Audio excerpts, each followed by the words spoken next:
Welcome to Deeply Unscripted. I'm your host, Clarissa Medina, a cognitive behavioral practitioner helping people break free from limiting beliefs through rewiring thought patterns. By using these methods, I facilitate an individual stepping into true transformation. Another excellent way to spark transformation and personal growth is through authentic conversation that challenge us to upgrade our thinking and perspectives. Here on the podcast, we explore profound subject matter and make room for a diversity of viewpoints. In doing so, we create a community that honors everyone right where they are in their own compelling story. Today on Deeply Unscripted, we are holding space for a long overdue conversation, one that burns through medical myths, cultural conditioning, and generational silence. My guest today is Sherry Platt, a passionate voice in the movement to reframe menopause as a sacred rite of passage rather than a medical malfunction. Through her work, Sherry invites women to step beyond hormone hysteria and into the power, wisdom, and unfiltered truth that emerge when the accommodating veil lifts. If you've ever been told you were too much, too moody, or that your value was tied to your youth, this episode is for you. So, Sherry, I know that you and we've had some conversation, and I know that we're on the same page that menopause isn't a medical crisis. It's really a sacred rite of passage that our culture has pathologized and suppressed.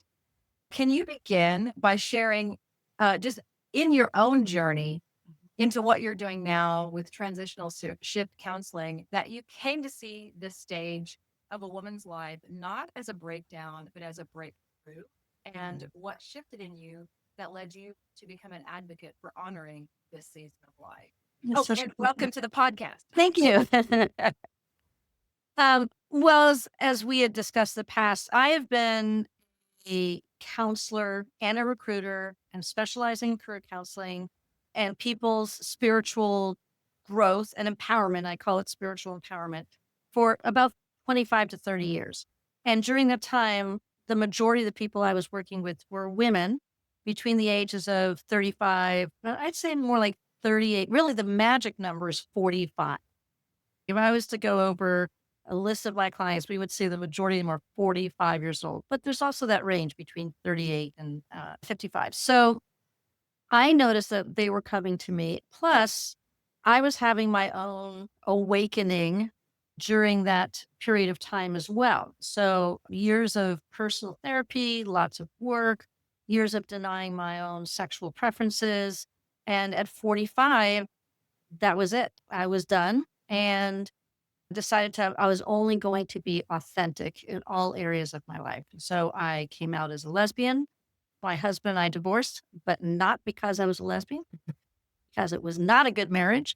And I had stopped convincing myself. It was even the therapist told him, you can blame her if you want for that, but that is not why she's divorcing you, which I really appreciated because somebody needed to mention that to him. And also during that journey, when I came out, my mother thought I was crazy.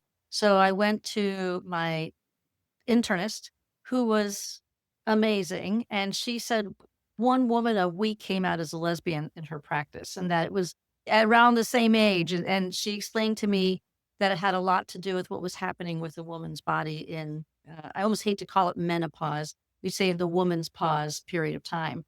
Women pause and sort of take a break and go, how did I get here? So then I started reading more. Christine Northrup was big back then, and she was a doctor and she specialized in women's medicine, and she talked about this as well. And also at the same time, Oprah came out with a special where she interviewed about 5 or 6 women who were all coming out in their 40s. So it was a thing. I mean, people were really beginning to talk to it.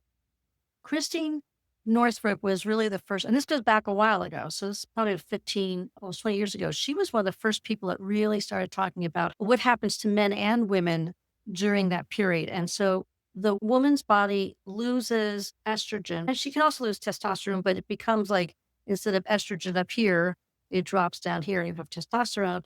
She didn't talk about this, but now I also know oxytocin also drops, and oxytocin is the bonding agent. It's the thing that stops us from throwing our babies out the window when they're crying. Oxytocin bonds when women are with each other. Oxytocin gets elicited, so that drops also, and it's literally like the veil gets lifted, and women start to look around and say, "Whoa, how did I get here? What choices did I make?" And what do I do next? And that's usually when they come to me, is at that period of time. So it's all these things together. And now even more information is coming out about this more and more. And it's unfortunate because women in medicine are not studied very often. It's getting more noticed now. Like women experience heart attacks differently. Women can't take the same medication that men can. So there's all of this conversation coming up more and more, not as much as there should be, but more and more conversations about how Western medicine affects women. And so it was just part of all that. So that's what took my special interest. And again, I couldn't help but notice the majority of my clients were 45 and in that age range. It's interesting to know what happens to men during this time too, because their testosterone levels drop and their estrogen levels rise. And many people believe that this is when men are finally truly ready to have families. Really?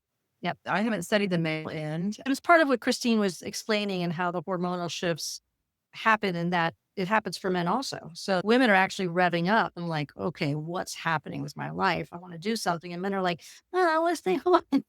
So maybe another reason why there's so many divorces at this time. Gotcha. I know that historically, like I said in the introduction, that this has been pathologized and it's been suppressed. And I've done my own research about Mhm. what point in history that really happened. I would be curious to know. Well, I'll just say this: what my research has pointed to is that when women would enter this phase of life, that's actually when they were known to become more wise. They Exactly. they could intuit better. It's Right. almost like they graduated into the elder wisdom Mhm. circle. And so at the point in history when that started changing, I would be interested to hear your thoughts and what you've uncovered yourself through whatever research you've done. And in your experience, how women are treated. And I had a female doctor tell me that hormones were fuzzy medicine. Mhm. And so, she was just admitting on the front end that I don't have any idea how to treat this. Yeah. At least she was honest that she didn't know what she was doing. I'm But sure that wasn't I'm sure with that half wasn't of enough. the, with half of the population, when the entire female half of the population is going to enter menopause, if they live long enough to enter that phase, that's not an anomaly. Mm-mm. That's half of the population. That's the entire sex of females that are going to enter this. It's interesting, it's the Western world that views women that way. It's the West medicine world. I did not have a difficult time going through menopause. I'm not saying I enjoyed it, but I think it was easier for me because I allowed myself to be treated by Eastern medicine. So I did a lot of acupuncture and they don't see it as a negative thing. They saw it as there's more heat in the body. So they saw it as something that the hormones are changing and it needs different types of treatments, but there was no stigma attached to it. Okay. And they were doing. So I actually did not have a particularly difficult time and plenty of hot flashes and lack of sleep. But I think because I allowed myself to step out of the Western traditional medicine, which is patriarchal. Okay. Right. The Western, we had an entire medical system that was based on herbs, and who was in charge of that? The women. That's exactly right. So, I mean, this could take us down a conversation about women's Holocaust because everybody calls it the witch trials, That's right? right. But ultimately, it was a female Holocaust that has not been necessarily identified that way. That still continues to this day. So, I took herbal classes when I first came to St. Pete, and it was actually a gentleman who taught me this. He said, we were talking about remedies, and I said, well, where do these remedies come from? He said, to be honest with you, most remedies were destroyed during the witch trials because the women were the ones who were the healers. So they were the midwives. When people were sick, they went to the women and they kept their records. And they knew all the formulas. But when you killed them and burned their books, you annihilated all of that. And then the church saw women as bad, and the church saw certainly witches and herbalists as, anti the church. Yes. They were very much a part of the annihilation of women. So we went through a horrific period of a female Holocaust that is still happening in other parts of the world now. And here too, and we're heading down that path now. Let's be honest. We're looking at the elimination of women's rights to vote, women's control over their own bodies. So it's still happening. It hasn't not changed. It's just got a better PR campaign. You love to study, I mean, you study cognitive behavioral therapy. So you understand neurology. And I feel like that needs to be explained more to women in that we are born into a culture, we are born into a society, we're born into religious structures, we're born into television, songs on the radio. And all of those things affect the neural pathways of all of our brains, how women should be treated and how women allow themselves to be treated. And so when you have the decimation of the female culture, then the patriarchy can show up and do whatever they want, which is what they're trying to do right now. So Western medicine is only what, 600 years old? And we're talking about Eastern medicine that's thousands of years old, a homeopathy, which is also thousands of years old, herbal medicine, thousands of years old. But because, again, PR, we live in a Western world, we're a very consumer oriented culture. We have all these neural pathways. We all want a quick fix. Yes, And youth is valued that's over right. age. Now, I want to say something. This is always so interesting. Do you know why models are skinny? Do you I know know. something behind that? Yeah. So if you look at ads for ad campaigns for women's clothing, women were quite voluptuous for a very long time. That's right. But designers felt that if their clothes were on women who were that voluptuous and full, people were more interested in the women than they were in the clothes. And that's what started the trend. Thank you, gay men. Nothing against them, but large parts of the fashion industry were gay. They wanted more boy like models with the clothes just hung on them Okay. versus voluptuous women. So these trends are very subtle, but they take on their own speed and then they become part of a culture and people think it's always been that way. But it's only been this way for a short period of time in terms of Western medicine. And so I was very open to whatever was going to make me feel better. Yeah. And honestly, I have less faith in Western medicine than I do in seeing someone who has studied an herbal medicine that's been around for thousands of years. Yes. I mean, I will take Western medicine or I will value it, but I'm very hesitant. And I think all women need to be more open to different traditions that will help them. Absolutely. And certainly they need to learn to use their voice to advocate for themselves because in this topic, probably the highest, obviously I don't have a lot of experience with Western medicine either because I have been out of that system for a long time. Mhm. But I don't think menopause is the only place where we're not treated well. No, not at all. I specialize in working with women because I believe we're the most underrepresented population and the ones most likely to heal the planet. We have the intellect, the hormones, the bodies, the strength and determination. We are genetically designed for collaboration and cooperation. Yeah. So, but we have been so shoved down. And again, this feminine holocaust just decimated us, our intellectual property, our history, and we're still making a recovery from that. We are naturally drawn to teaching, lowest paid. We're naturally drawn to healing nurses.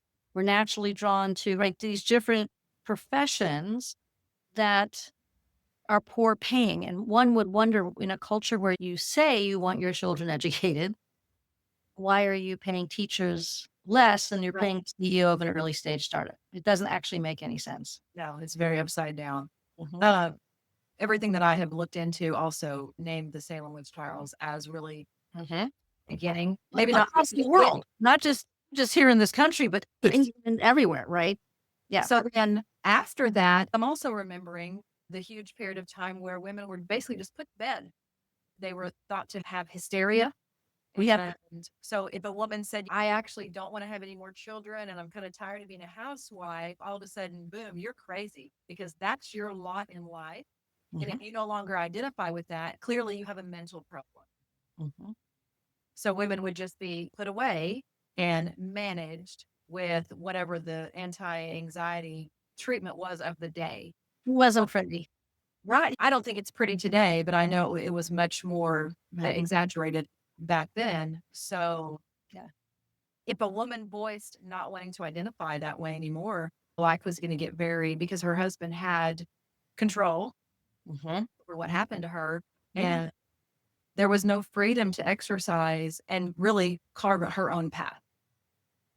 Correct. I mean, there are many women who have helped to change that. Women of Yes. all color who have definitely the suffragettes, and I mean, we can go on and on. There are many, many women who to this day are still getting us out of that. But it has to be a collective. It can't just be a few women. I mean, I have Ruth Ginsburg sitting on my wall over there, but it can't just be them. It has to be us. And so I think the huge advantage of this woman pause moment is that women can pause and the veil drops and they can start to see or question. I don't even know if they need to see, but to begin to ask questions like, how did they get here? And how do they buy into this? And who is this person I married? And all of this. You mentioned Ginsburg. And so even now, the toxic male energy through religious programming, through political conditioning, political programming will even, the toxic male energy will even partner with toxic female energy to divide women against women. And so Ruth Bader Ginsburg is probably one of the most polarizing females on the, I guess not now since she is no longer living, but she certainly was a great deal of her life across the American landscape. Number one, for being an advocate on how America identifies politically on the left, but then the radical right used all of that to get the toxic feminine energy that want to partner with that political stream to say that no, this isn't what women stand for. This is actually what women stand for. But all of it is the patriarchy. Yeah. And I want to say that I feel like it's important to really put out there that the patriarchal mentality affects men just as negatively as it affects women, because there are many beautiful, I mean, I have two beautiful sons that are very connected to both energies. One's a chef, one's a nurse.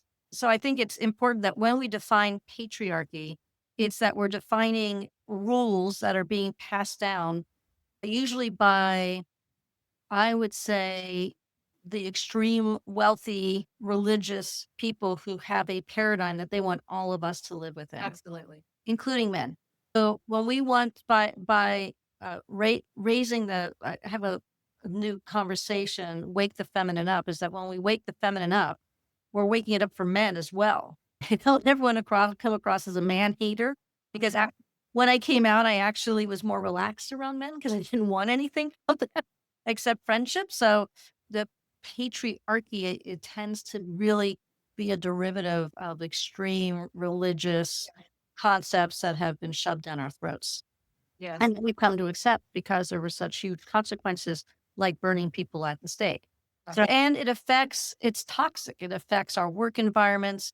It affects our health. It affects our emotional and mental well-being.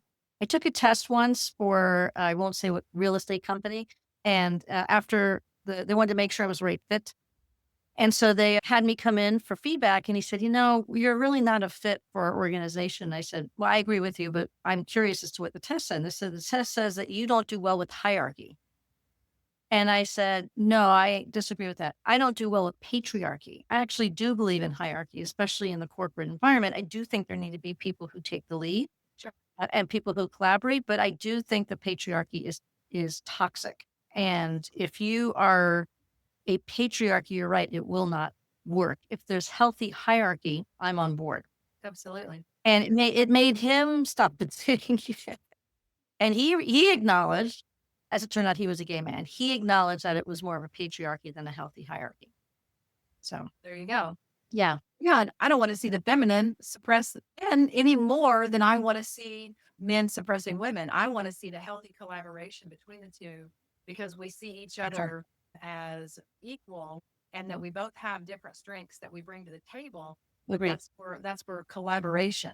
It's not for one group to suppress the other one and force anybody to live by anybody else's paradigms. Right. Yeah. So I'm glad you made that distinction. One of the things I definitely wanted to have you really unpack is the video that where you caught my attention the very first time, because I had been wanting to have this conversation Mm-hmm. on the podcast, but I honestly didn't know anybody that even shared any of my opinions, that really even wanted to listen to me when I would say, I've been researching this because of my own experience and how I was treated in the last 2 to 3 years. And then I joined some support groups. I joined a couple of menopause support groups. Mm-hmm. And the stories that I heard from the women in those groups, it broke my heart. I tried for a long time to reach out to every single one of them and just say, you're not alone. You're not crazy. There is nothing wrong with you. Our bodies were absolutely not designed to give out on us after age 50. You can Mm-hmm. absolutely expect health and vitality and even new things on your horizon. This is not your steady decline until you hit the grave, but it was so overwhelming. There just was no way that I could reach out to every single one of And I think those opinions are formed by different cultures as well. Like Eastern European cultures have a different belief system about aging. Asian cultures have a different belief system about aging. So it's interesting to look at the comparison. But again, I think the age conversation was also put into a container when we went from an agricultural industry into industrial revolution, them. because, we were bringing in children to work in the factories. And then when that wasn't allowed anymore, and people were supposed to stop at a certain age. And so if you're a farmer, you get tired and you might stop, but nobody's saying, oh, at 65, you got to put the chickens away. So, you know, and then there was all this incentive to stop, right? Well, we'll give you money to stop. And so my experience about working with people who were in retirement is that people who are highly productive when they stopped actually did decline because they lost their routine, they lost purpose. And I want to say the world of work has been changing for quite some time. The population of like 45 and over is one of the highest available employee rate numbers. Also phenomenal employees because we're not having children anymore. Our health is much better. And we all tend to really love working. So it's a very good population to pull from. So a lot of the aging conversation happened during the industrial revolution sort of thing. That I'm not an expert on that topic, but I am an expert on work. And that seems to be the correlation between the two. And also, again, we have cultural norms, we have belief systems about beauty is beautiful and age isn't. So, we can have neural pathways as individuals, but you can have cultural neural pathways as well. I turned 64 in August and I've been resistant, but it's actually friends who have been talking to me, friends who want to honor my wisdom. They want to see me as an elder in the community. At first I was like, do that to me. And then I realized as I'm sitting around a pool of women who range from 30 to 45, I am different. I've done all that. I've been there. I've had 5 pregnancies and 2 births. I had 2 marriages, 1 to a man, 1 to a woman. So 2 divorces. So I've had a very big life. Why Yes. am I stifling it Yes. by trying to fit into a younger paradigm when in fact I am this person? I do have a lot of wisdom to share and I am an elder. And I've had this happen to me twice actually. I was in a meeting once and a woman in her 80s, I said something about getting older, and a woman in her 80s came over and said, what I wouldn't give to be your age again. Uh, Right. So it's all this perspective. The other day I was at the doctor's office and I was just getting some x-rays and they called my name and I jumped up and the woman next to me said, oh, what I would do to be able to jump up like that. So there's all these indicators. So it's really, it's a mindset and it's something, but it's very important for us to be proactive. And in terms of career, I mean, many people believe that their lives are just starting. I believe that. yes. I've been doing this thing for 25 to 30 years too. I'm asking all of the same questions that my clients are asking. What do I want to do? How much energy do I want to spend? Work is nothing more than focused energy, period. Let's just break it down. Work is nothing more than focused energy. So the question is, where do you want to focus your energy? Yeah. And And I don't ever want to retire. I don't know why I would want to either. I am definitely paying attention more to this conversation of energy, focusing my, and I tend to be very, very creative. So I'm always coming up with new ideas, which is very, creative of me. But I'm also thinking I'd like to begin to focus more. Like I feel like this is the period of time where I take my wisdom and I start to focus it. And then how do I get it out there? The books that I want to write, the teachings, I'm in that mode in my life. Legacy, teaching, continuing the counseling, Yes. more adventure, more travel, more fun, more friends. So it's almost like the first 50 years were a rite of passage. And now I've earned it and I'm ready to move on. Yeah. And I think we're still birthing. Birthing just looks Yes. and we've Yep. birthed the babies. I also had 5 pregnancies and I have 2 children, 2 sons. Mhm. I have a 21-year-old and a 13-year-old. Mhm. But I'm still birthing things. My For mind sure. is a content creating machine. But it's also like you're saying, focusing on that content in a way to get it in a packageable Yes. product Yep. that I could put out there that would actually be of benefit. So I Yes. And focusing more on what I want to do and focusing more on it's also taking an opportunity to sort of like come up here and look down and say, wow, Sherry's been really busy for 63 years. What has he been doing? It's like, wow. And I'm about to work with a friend that's a growth market strategist. And she said to me, it's so frustrating that I work with everybody but you. And I helped her become a growth market strategist because we got her out of tech.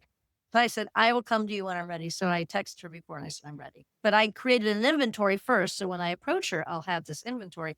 And I was really shocked at the voluminous amount of inventory I've wow. had. They're all focused on the same topic. And the majority of the topic is women. And the majority of the topic is helping women to be authentic, be spiritually empowered. I'm big on that topic. To own their intelligence and to understand how to navigate a world that is often not cooperative or collaborative. And then how do we remain financially independent during these times? Another topic I'm talking a lot about right now is the motherhood penalty. And I think motherhood is one of the hardest, frankly, one of the worst jobs I've ever had. And I have 2 beautiful boys, but nobody talks about how difficult it is or what you have to give up or the financial ramifications of what happens when you decide to have children. And it's not pretty. The financial fallback for women who take that path is scary. And again, it's another part of our culture. They're not giving us maternity leave when we need paid maternity leave. We're the only Western culture. We are the only Western country that does not pay our women to take maternity leave. The only one. And they're paying their women up to 6 months. I know it's crazy. And we're like, yeah, you got a week and then come back. Or you can take 6 weeks, but we're not paying you. That's right. That's right. So, You could take the time, but the money then, so most women can't afford to do that. no.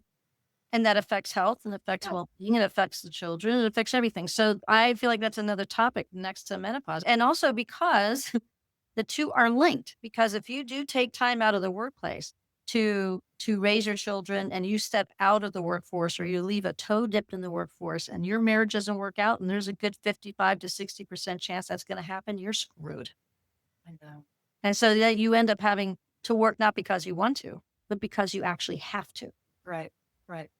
So the two are connected. And that's a big reason why a lot of women who are 45, 50, 55, 60, 65 are continuing to work because they have to. Yeah. Yeah. And they feel trapped in a life that they don't feel authentic in, but they really don't have any avenue to express any authenticity that isn't going to come back and ding them someplace else. Well, that's what I do. It's like narrative therapy. It's helping people to rewrite their own story because we're used to seeing ourselves in a patriarchal viewpoint too, right? So it's actually helping women to rewrite the narrative of their lives. I mean, I was also a recruiter for 25 years. So it's been a real interesting journey to be the person who interviews, to be the person who hears the feedback from the hiring managers about why people get hired and why people don't. A lot of people ask me about age discrimination, which is a menopause conversation also. And the truth is, if there absolutely is age discrimination, just like there's absolutely ethnic discrimination and beauty discrimination and disability discrimination. So all of that exists because human beings do that. But if you maintain your skill base and you stay relevant, you have a much better chance of being relevant in the workforce as well. Or entrepreneurship. Oh, right. And that is growing. It was growing before COVID, and then COVID really kicked us into gear to the gig economy. Yeah. And now the gig economy continues to grow. And if you don't know what the gig economy is for your listeners, it's when people decide to contract, consult, or take a variety of part-time jobs. And we used to call that the portfolio careers. So that became very popular during COVID and has only continued to grow since then. And Yeah. for women, women have always taken the path of entrepreneurship because it definitely is more of a self-determined work world. You determine when you work, you determine when you don't work, which if you're an entrepreneur is almost all the time, but still you're the one, there's no limitations other than the Right. ones you set on yourself. And so this is why entrepreneurship is often a big path for women. Whether you're in the corporate structure or you're a blue collar worker, that is often the path. I love that you talked about the eyes that we see ourselves in and how even that is conditioned to look at ourselves in a certain way because and you've alluded to this a couple of times in this podcast episode that we have an entire ecosystem that is built to view us in a certain way Mhm. and we're born into that and we just go along with that kind of expected narrative. It's all been handed to us and it's almost like you don't know what you don't know until That is very true. having these conversations Mhm. and looking number one looking outside yourself, looking outside your own country. Not everybody experiences things, and you've said this too. Not everybody experiences the things in the same way that we here in America experience things. Mhm. It's for some better, for some worse, Correct. obviously.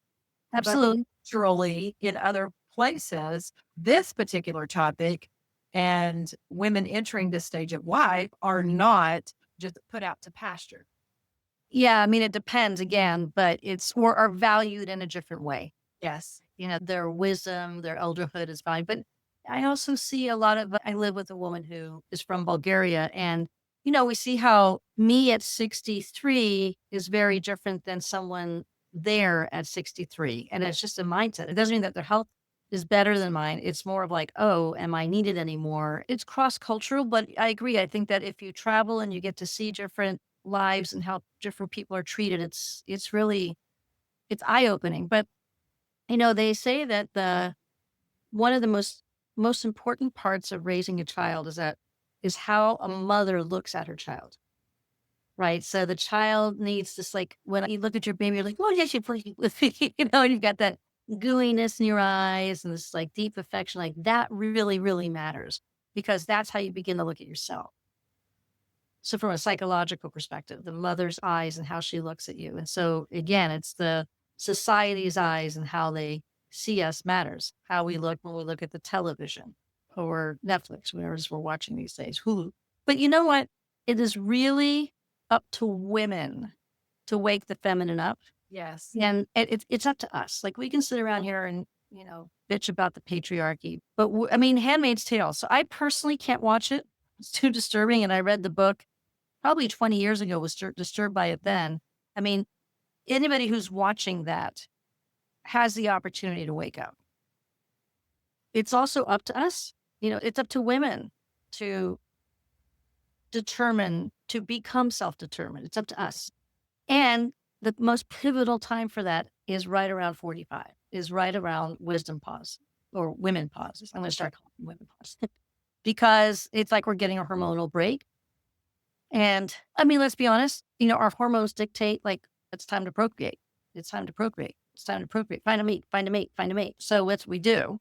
But I think the more we have these conversations, the more we talk to daughters about how to avoid the motherhood penalty, the more we talk to our young women about the choices that they have, including making a choice. Like the number one solution to the motherhood penalty is to not have children, right? Like that's an option. It's a solid option. And women who make that decision also have prejudice. Well, it's not like it's a clean bill, but women who choose not to have babies are still have prejudice in the workforce because of that overall patriarchal perspective. Yeah. Yeah.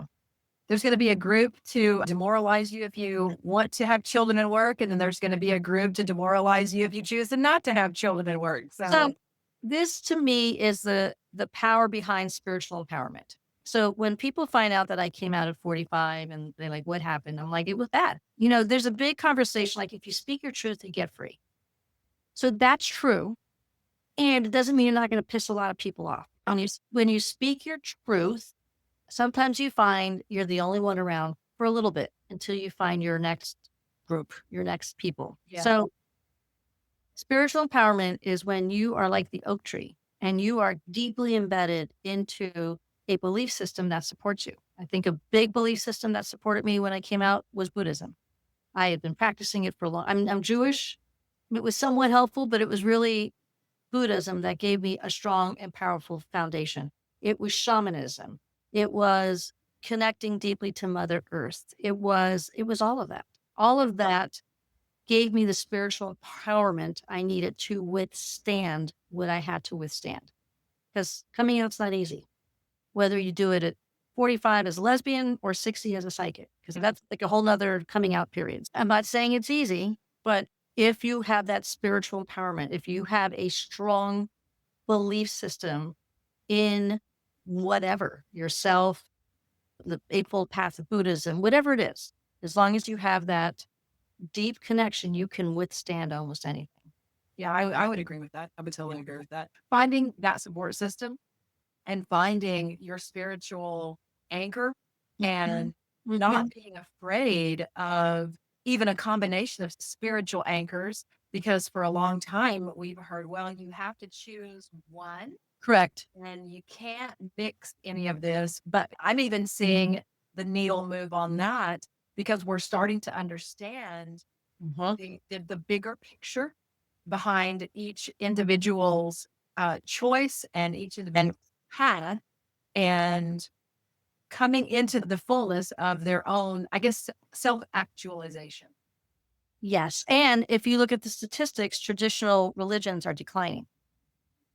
So people are wanting a spiritual path, but they are finding that the traditional patriarchal viewpoints of religion are declining. Yes. No, it's very interesting. I love the deconstruction movement that's happening right now. I actually love seeing that.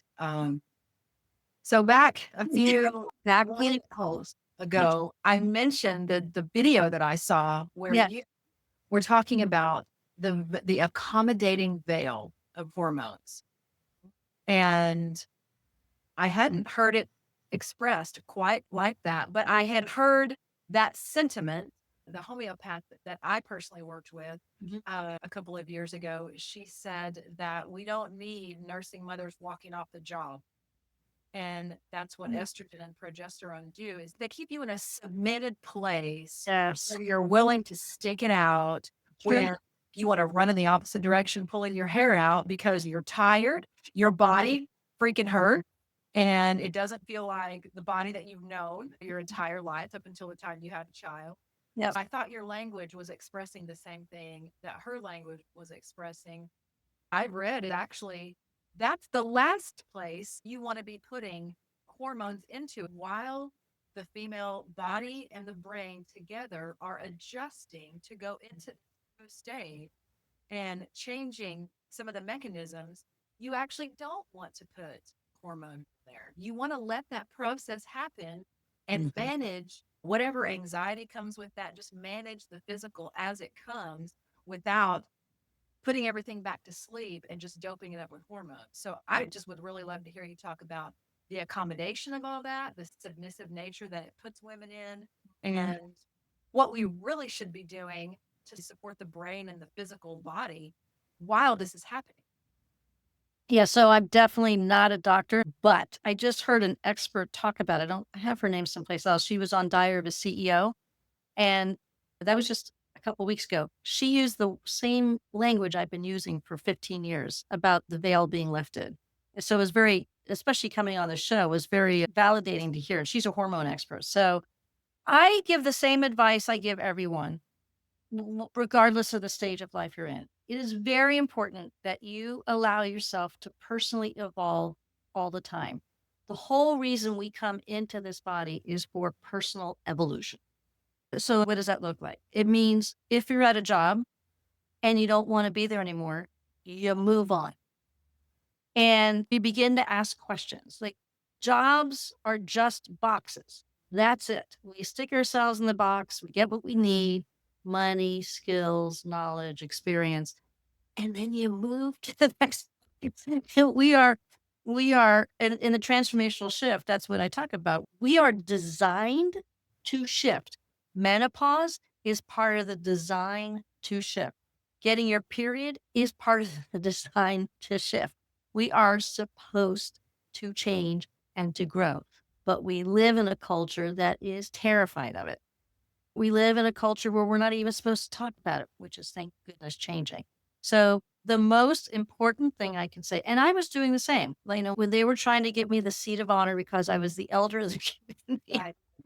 I was like, "It's not me." And then what happened is later that evening, I actually had a visit from 2 elder wisdom in my altar state, and they were like, "No, you've earned this. Allow yourself to evolve into this because this is a whole new energetic realm, and it's one that has been created for you by you." So when you're like, "No, I don't want another seat," it's like, why not? Like, that is your rightful place. That is where you are right now. Allow yourself to evolve. So I was stopping myself as well because of the fear. Well, if I do that, then I have to take blood pressure medication and statins, and they're recommending hormone therapy. So the bigger question, I think, or the bigger conversation is, as humans, we need to allow ourselves to naturally evolve and grow and continue the process of healing. I have many clients I'm working with who I'm counseling, and they'll say, "Well, I thought I was done with all this. I mean, I thought I covered all the healing around trauma." And I said, "You did at that level. Right. You've evolved. And so the new level of healing is going to come. Just deal with it and evolve to the next level." Now, they say that a lot of people's, especially as we age, the people who have the most difficulty with aging are people who did not take the time to look at their trauma, who did not take the time to look at the wounding. That happened to my mother, who was a Holocaust survivor, and she had a very miserable ending to her life. And it's because she never was willing to look at the trauma. She was never willing to address anything that came out of that. But that's across the board. If you don't do your healing, it will continue to come up until you do. And if you don't, it will age you faster than anything. So, my number one recommendation is to allow yourself to evolve to the next energetic space that you're supposed to be vibrating at. Or it's more mental, psychological, and spiritual. When we allow it, so if you remain relevant, you will always be in demand. Always.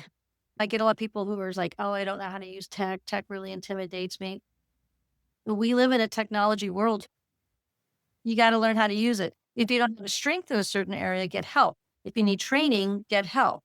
But people are always surprised at how much, even my boys who really love me and admire me, when they're like, "How do you know all that?" I'm like, "I have been on this planet for 63 years. I've done a lot of stuff, and I've talked to a lot of people, and I continue to do so." So allow the personal evolution to happen. If you're resisting it, look at your resistance. What is that resistance about? Is it a thought, like in cognitive behavioral? Is it a neural pathway? Is it fear? And I remember this teaching in Buddhism. There's a distinct difference between living in fear and being concerned. Right. Right? So fear is, I can't make my rent. And this was the example that was used. And people are coming after me and they're going to kick me out. Like, that's fear. What do I do? What do I do? What do I do? So you actually can't do anything. And from a neurological perspective, when you live in fear, your brain freezes. Yes. Right. So it literally goes from this to this, which is supposed to do. So if you're in fear, you can't even find a solution. Now, if you're concerned, it doesn't mean you don't have a legitimate concern. Concern is more present time. Okay, I've got a concern. My concern is I can't make the rent this month. What am I going to do? Just a complete different. So looking at our resistance, it's looking at our fears. Are they valid? Is it a concern? What are the solutions? And to continue the natural evolution that we are born into as human beings. I actually spoke at an event about 4 or 6 weeks ago. Mhm. And part of what I talked about was that we should always be deconstructing. We should always be sloughing off the old beliefs that no longer serve us, that no longer bring fruit in our lives. They served us for a time Yes. and we were very fruitful in that time. And then we enter a new season, as everybody does, as everything does. And then it's time to really reevaluate and see what no longer serves me and what does the new look like. Yes. And I also want to say, I appreciate that that takes time sometimes. But when these neural pathways are deeply established, first you have to have an awareness that you're having them. So these fears are often when we feel most in our victim mode. And victim mode is our youngest self. And the truth is when we were young, we were victims. That is the truth. We were a victim to how people treated us. We had to accommodate so we'd be fed. We had to deny so that we could mentally survive the trauma. But you're an adult now, and that's a neural pathway. That's a habit. I call those HOTS. It's a habit of thought that doesn't serve you anymore. So there's a whole process I take people through to sort of grow themselves up and at the same time have compassion. There's a Rick Hansen is his name. He's a neuropsychologist. He wrote a great book called Buddha's Brain. I heard him speak, and he said that it only takes 10 seconds of self compassion to start to rewire your brain. Oh, wow. That's it. So I used to have this thing that if I planned a trip, I was convinced I'd get sick beforehand, I wouldn't go. And I think that was something that probably happened a couple times when I was young.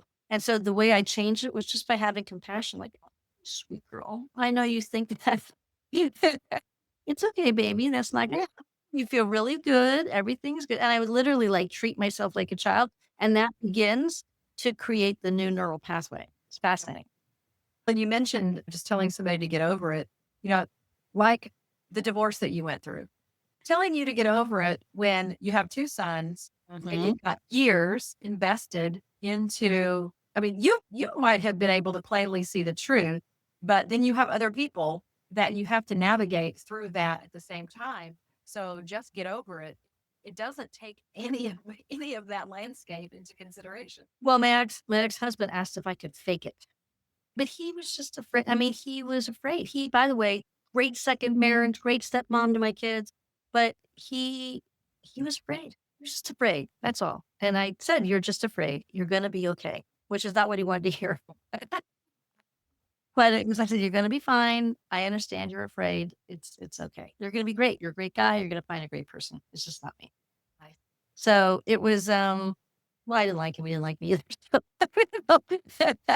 So it wasn't peaceful, but it was collaborative. I think we all did a really good job actually, which is another example. I mean, I think that we build up all these horrific things that are going to happen if we make this move and displease people.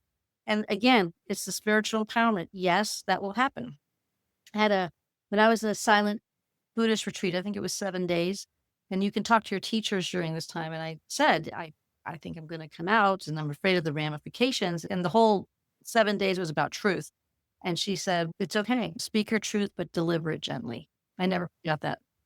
Be Yeah. as gentle as you can, and I thought that was good advice. One of the things that I do like about cognitive behavioral therapy is that it will ask that big fear that you have, what is this going to matter in 1 year, It's crazy. 5 years? And you like it forces you to kind of look, let's look at the whole trajectory. And right now it feels so big and scary. And like this is going to make or break life. But in a year, you're going to be 12 months removed. In 5 years, so it helps you look Mhm. at it might matter still, but it's going to decrease as you move into the future Yeah. on your new path. Yeah, and I always do worst case scenario. Yes, Right. yes. Same thing. So, okay, what's your biggest fear? What's the worst case scenario? Yeah. And then when people turn around and look at it, and again, everybody moves at their own rate and their own speed. And I've had to really accept that too. I used to take it personally if they didn't make the move immediately after a counseling session. It might take them 6 months afterwards or 3 months Right. after. Or a lot of people come to me thinking that they want to change jobs. And I would say 80% of the time that's accurate, but sometimes 20% of the time It's really more their mindset or their trauma. So trauma plays out in the workforce like it plays out everywhere else. And so I can usually tell within the first 10 to 15 minutes if my client has been sexually abused by how they talk about work. Okay. There are key phrases that they use. And so I'll ask. And for many, the answer is yes. And for many, it's the first time they're admitting it. Wow. Wow. It's really heartbreaking. I mean, I think it was 4 out of 5 women have been sexually abused. Right. So, and then I'll explain that, they may actually need to be in trauma therapy while doing the career shift, or they need to do some work before making the career shift, or they need to leave because the career is actually just exasperating the trauma. Yeah. Right. Right. So it's important to sort of look at all the different aspects about uh, healthy career transition. Super important. I'd love to hear your thoughts on Okay. a macro level.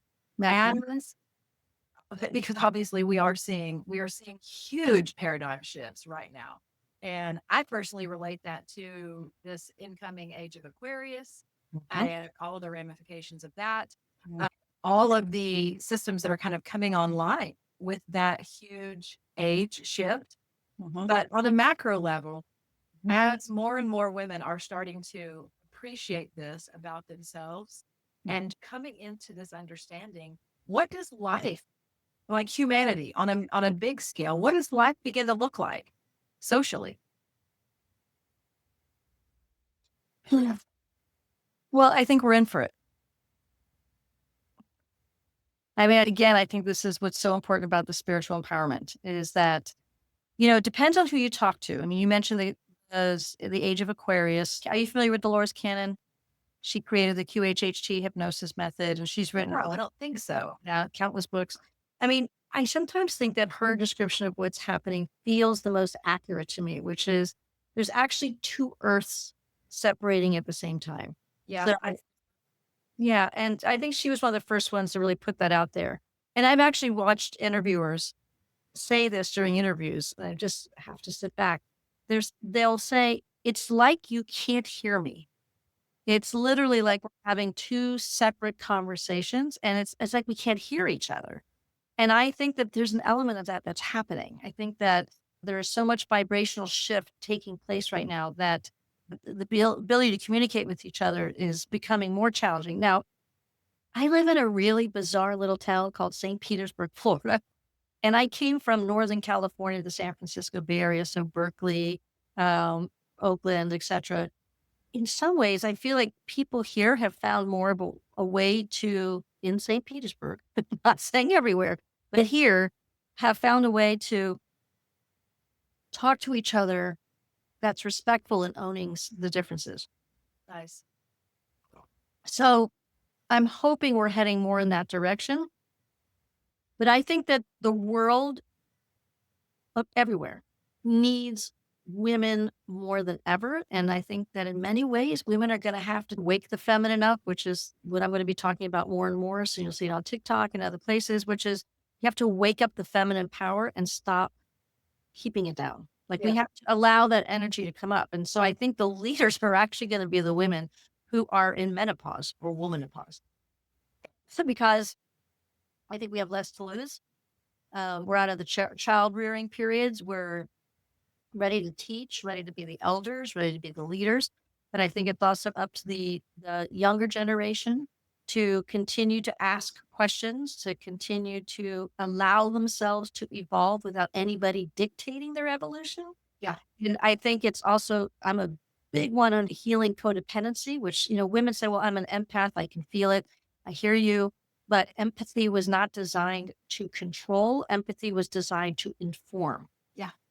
So you use your empathy to gather information and then you get out of another person's space and you have your information. People will always show you who they are. Stop thinking you can change them.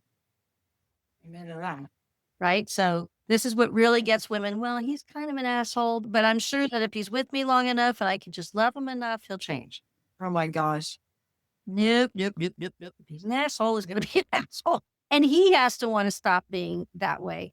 It's nothing that you can do. So I feel like healing that codependent, hyper empathic part of ourselves is also important. And it ties into the conversation, which we started with, which is that as our hormones begin to change, women begin to allow themselves to question that more.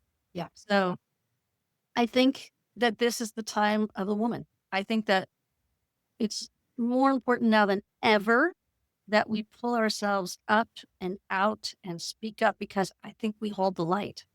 Otherwise, the patriarchy will succeed in taking over. Now, the question is, who are we going to be with that That's light? good.